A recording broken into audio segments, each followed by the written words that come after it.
Chuck Zukowski is a UFO paranormal field investigator. He's been researching and field investigating the unknown for more than 30 years. And as an investigator, he's appeared on radio and television shows discussing his findings, and currently has his own TV show on the Travel Channel called Alien Highway.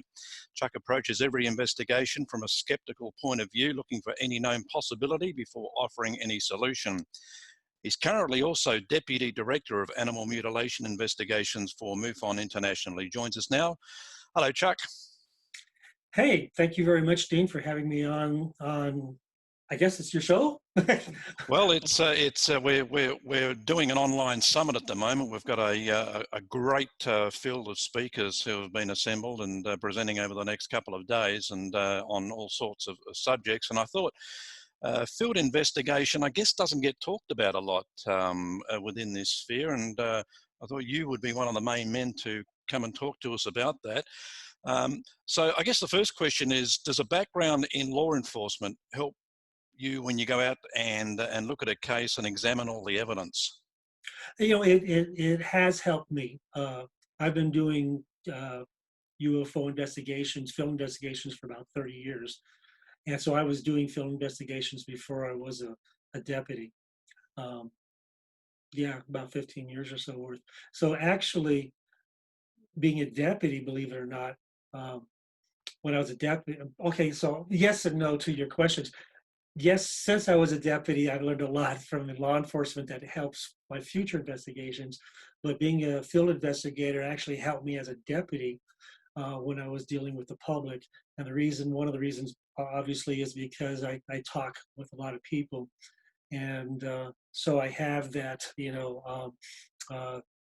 that I don't know, I want to call it a sixth sense or whatever, but I could talk to people and understand what they're trying to tell me, or what they're trying to hide, or what they're afraid to tell me. And so that's really helped me, as a deputy, when I was a deputy. But since then, a lot of things I learned as a deputy has also helped me as a field investigator. Not only some other things that I learned, interviewing skills, when you're talking to someone and they can basically tell when they're lying, or, when they're not telling the whole truth, or looking for evidence, different types of evidence. So it was kind of like a handshake type of thing. The field investigative work that I'd done previously helped me being a deputy, and me being deputy helped me do it. So I learned a lot from both ends. So I feel really happy about that. It's really helped me along. And does it help to have a dose of skepticism before going into a case? Oh, absolutely. One of the things that I've always tried to do before every case is going into a case non-biased. Okay, and you don't want to be biased, and I've seen so many investigators or people who call themselves investigators. Oh yeah, that was a UFO. No, that was a mothership. Oh, no, you got to go in non-biased, very analytically thinking. Now, my full-time job is I design microchips. I'm an IC mass design engineer, and I've been doing that just a couple of years less than the UFO stuff. Been doing that just a couple of years more. But the thing is when you design microchips and you deal with engineers, and you think very analytically. Mm-hmm. Well, I incorporate that into my investigations. Now, that also means that when I get the investigations, or I get sightings that come to my website, or people contact me, it's really easy for me then to decide, okay, which one am I going to do? Now, obviously, you can't do every investigation on every sighting you get, because there's just not enough hours in the day, and I still work full time, so I'm using my free time to run my investigations, and all my equipment I pay for myself. So there is no budget. It's just whatever the wife doesn't know I'm paying for. If she knew how much money I've invested in all this, she'd probably divorce me. I think she knows. She'd probably start her own investigation. Right. But you have to go in thinking analytically. You have to go in and you have to eliminate everything that's possible and plausible first, before you start looking at what's not possible from, based on the paranormal, what's not normal. So, lights in the sky. Lights in the sky are really, really hard to do now, because, we have just so many satellites up in there, and so many other things that we don't know about that other countries and our countries putting up there. There was a experimental shuttle that NASA had to just, well, actually NASA/government, that just came back down, that just landed. So um, there's a lot of things out there. So it's really, really hard to do lights in the sky without the lights in the sky being very unique, like, Hmm. the way they move and circling, and, whether was there communication with the witness. And so that's a little tough, but that makes it easier though when you have some type of evidence like that. Uh, Craft sightings are really good, and then depending on the trajectories and other things too, along with creature sightings. So it's really easy for me to go through my cases and say, okay, I'm gonna talk and attack that one. I'm gonna talk and about this one, and we'll see about setting that up for later. But the main thing is when you go into these, the first thing you got to do is you have to eliminate, like I said, everything that's possible. So when I go into something, first thing I say, could have been this, could have been this. Now, where the where the law enforcement training came in, and it's really it's sad, but now I've learned because of that, and since then, the first thing you say is when you talk to someone is, what type of medication were you on any type of Okay. medication when you had the sighting? Were you drinking? Were you smoking pot? What were you doing?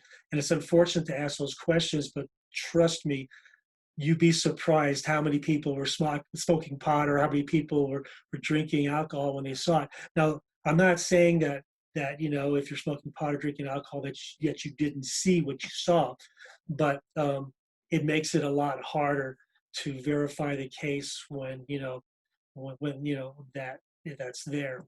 So it makes it more difficult to validify it, especially if people find out, hey, that witness said he was high on grass and saw it, and you're trying to make a case out of it. So unfortunately, those don't work, and you just got to throw those out. And they're really good cases, but you lose the validity depending on the situation of the person, Hmm. and what you're doing at the time. But that was the cop in me coming out. Okay. So, are you able to close most of the cases that you investigate, or are there some that you just cannot prove one way or the other? I wish I could close my investigations. To be honest with you, the reason why we can't close them is because the only way we could close them is to verify exactly what they saw, if it was ET or creature of some sort. So really, every investigation that a field investigator does, um, it's somewhat open, because that's why we're out there. We're trying to find the elusive evidence of what we're looking for, if it be Bigfoot or Mothman, or Hmm. the lights or orbs, and why they're really balls of light and crafts. And anyway, so that's kind of a tricky type of question. You can close them to the point where you get enough information that validates what the person witnessed or what the person saw, and that satisfies them. But then it doesn't really, you can't really close it. Like a homicide Yeah. case, I found that person who murdered that person, he's in jail, case closed. And that's like with animal mutilations. Animal mutilations are basically animal cruelty cases, and even though they're signified as an animal cruelty case meaning that law enforcement can't find any evidence that an animal committed that type of carnage on a cow or a horse or whatever. So it's got to be human. But there's no in between. All they have is A or B. So instead of leaving the case report open as an open case, they close it with animal cruelty, meaning I can't find evidence that a human did it. But gosh, it's got to be, because there's no evidence that a predator did it. So we leave it as animal cruelty. They try to close the cases, but I've talked to a few law enforcement agencies that have kind of left the animal mutilation cases open too, and so they Mhm. become cold cases, just like cold case homicides too. So it's really interesting. Depends upon the department, depends upon the individual on how they handle this. So really, going back to your original question, every true UFO investigative case is really an open case or a cold case, because we can't point our finger on the evidence and say that's the Yep. person. See here, look. I got them, you know. So you can close it just to a point.